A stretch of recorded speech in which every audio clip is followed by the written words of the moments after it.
Well, 10 years ago, pretty much to the day, U.S. military forces finally administered some justice to Usama bin Laden, who'd been on the run for 10 years. It's the 10-year anniversary of the justice administered to Osama bin Laden, and we're rapidly approaching the 20th anniversary of the events that made him famous in the first place, which is, of course, the 2001 9/11 attacks.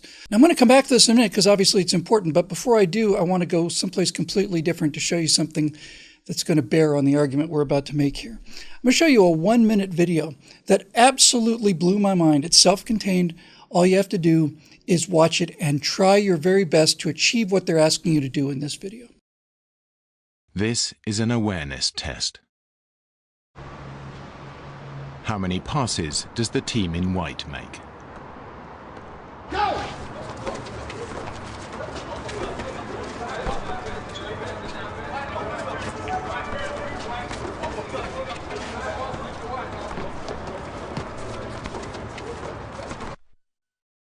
The answer is 13. But did you see the moonwalking bear? Go!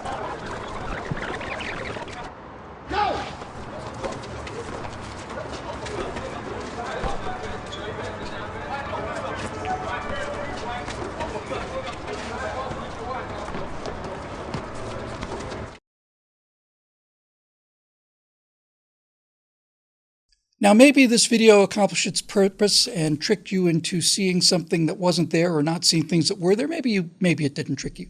But for those of you who it did trick, and I'm certainly one of them, I had to back that video up 3 times just to be sure that I was watching the same thing. It was so utterly, absolutely amazing what the human mind is capable of doing. We have so many constant impressions flooding our brains at every second of the day that we all go barking mad if we didn't have the ability to filter out certain things. And it's this filter that allows magicians to be able to accomplish things that seem to be utterly miraculous. For example, just to give you an idea of how powerful this kind of psychological filtering system is, I once spent 45 minutes in a studio apartment looking for a VHS tape that I was certain that I had in that room. I looked for it for 45 minutes, and I couldn't find it. I was sure it was there. When I finally sat down on the couch and just decided I must have been wrong, I look at the table, and on the coffee table that I had looked at 50, 60, 70 times was a VHS cassette. But it was in its white cardboard jacket. And I wasn't looking for a white rectangle. I was looking for a black rectangle. And that's why, even though I saw it 100 times, I didn't see it. This is called misdirection, or at least when it's applied in a way to make us amused through magic, or in less charitable fashions that we'll get to in a minute. Now, I also saw an amazing video, which I'll link to below. It was a TED Talk from a magician named Apollo Robbins.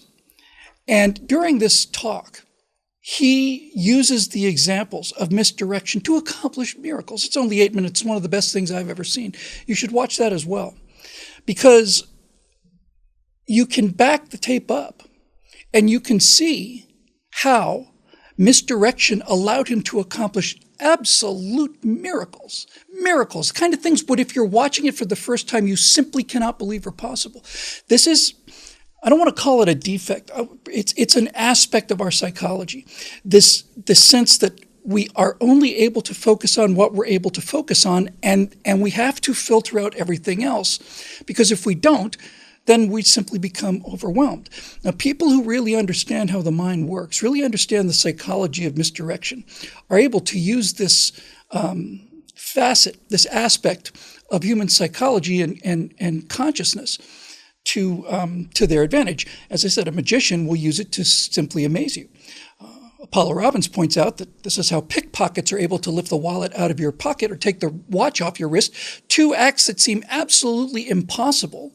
If you think about it, if I told you I was going to come into a room and take a watch off your wrist, no. And sure enough, if you were watching the watch the whole time, it'd be utterly impossible. But the genius of a pickpocket and a magician and certain other people is that they know precisely how to take your attention from what you should be looking at and move it without you even being aware of it.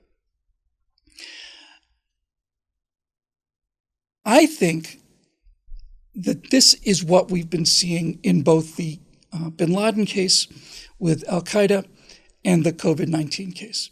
Now, for this clarity of this, it's very important that you understand this point. I don't think, in fact, I'm utterly convinced personally that the Osama bin Laden attacks were not a false flag operation. And likewise, I don't think the Wuhan virus is an imaginary disease. But let's think back for a minute, shall we?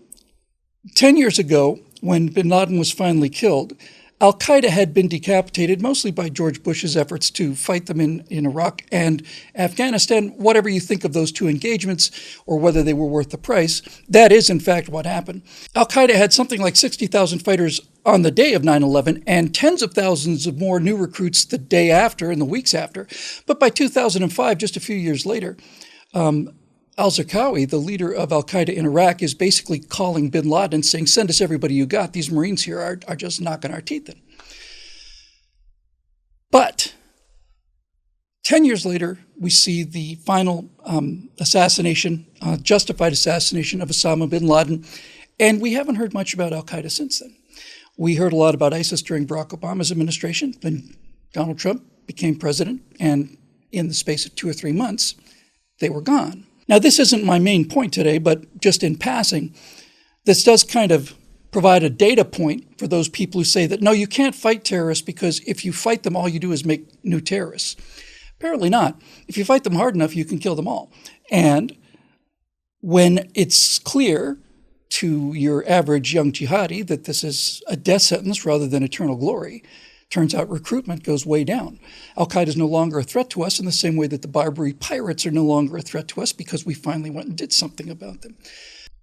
But my point about misdirection and what we may call attention direction disorder, ADD, is simply this. 10 years ago, with the killing of Osama bin Laden, that was pretty much a punctuation point in the end of the al-Qaeda threat to the United States, which had effectively been over 6 years earlier. Same thing with ISIS. And now we're coming out of the threat of this COVID-19 pandemic. If we look backwards and rewind the tape and look at all the things that are clear to us now that weren't clear to us then, it becomes fairly obvious to me that because of the magnitude of the scare, we all took measures that in retrospect ended up being far worse than the threat itself. We ended up, in both cases, I think, employing a cure that did far more damage than the disease. And it is this aspect of misdirection that I am most interested in today. We put into place systems that we thought would provide us with safety, and in the end ended up only making things worse. The Transportation Safety Administration is a great example of this. We all thought that having increased screening at airports would significantly reduce, if not eliminate, the kind of attacks that occurred on 9/11. What we found over time, which we didn't know at the time, we didn't know what we didn't know when we didn't know it, but what we found out over time was that several years later, the TSA caught 5% of the weapons and bombs that were being smuggled in as a test of the TSA's detection agency. 5% they caught. We also found in the intervening years, especially in the years immediately after 9/11, that the only defense against in-flight terrorism that had any effect at all was the one that had an effect on 9/11, and that was actions of the passengers in real time.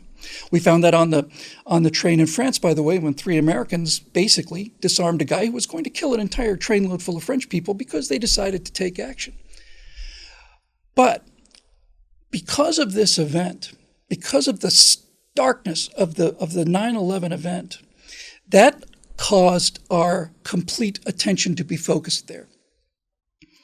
And when our attention as a society was focused on that one event, then people began to realize that, wait a minute now, if everybody's looking at this and nobody's looking at that, maybe we could do a little bit of that. This is much more evident in the COVID response, where the power play is so much more naked. I believe that the events after 9/11 were done in good faith. Looking back on them, I think they were mistakes. And the reason they were mistakes is because the TSA, which was put in place, whether it was effective or not, to deal with the threat, when the threat went away, The protection mechanism didn't.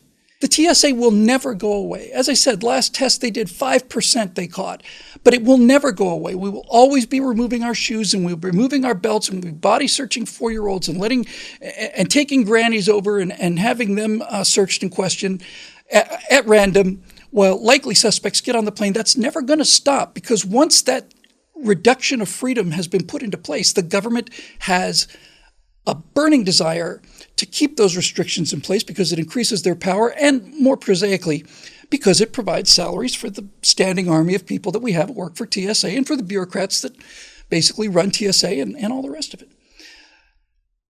In the COVID pandemic, looking back at our actions, it's not that we did everything wrong, but we were so focused on the potential harm of the problem that we essentially spent no time worrying about the potential harm of the cure. And when I say we, I'm talking about society in general. In the case of the COVID-19 pandemic, the prestidigitation was done by the media at the behest of the politicians, basically the same thing these days. Never let a crisis go to waste. Why is that such a profoundly insightful look into the progressive mind? Why would somebody say something like that? It would never occur to me to say something like that, but why do progressives just rally around this idea of never let a crisis go to waste? What does that mean? What does it mean?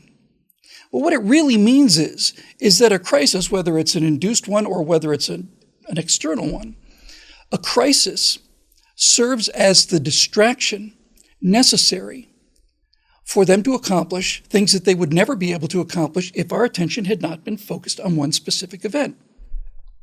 Apollo Robbins talks about this in a very interesting way in the video, which again we've linked to and which you really should watch.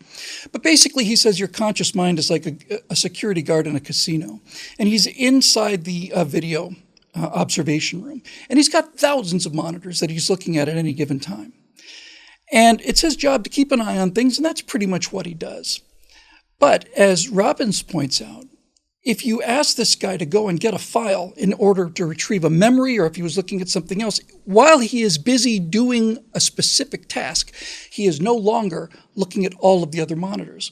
If there's a fist fight at one of the tables, this is me sort of adding to that, but if the security guard sees a fist fight at one of the tables, then he's going to look at the camera with the fist fight on it and not pay so much attention to the cameras where the fist fight is not happening. And maybe that's why the fist fight was started in the first place. It's in our nature as humans, and it allows us not only to survive but to prosper, to spend our attention on things that deserve our attention. But if you've gotten anything out of that original video with the basketball passes, and if you go on to watch this TED Talk by this master of misdirection, you will probably come to the same realization that I've come to. And that is that at the time of a crisis, that is when we must be most vigilant and most aware of everything that is not the crisis.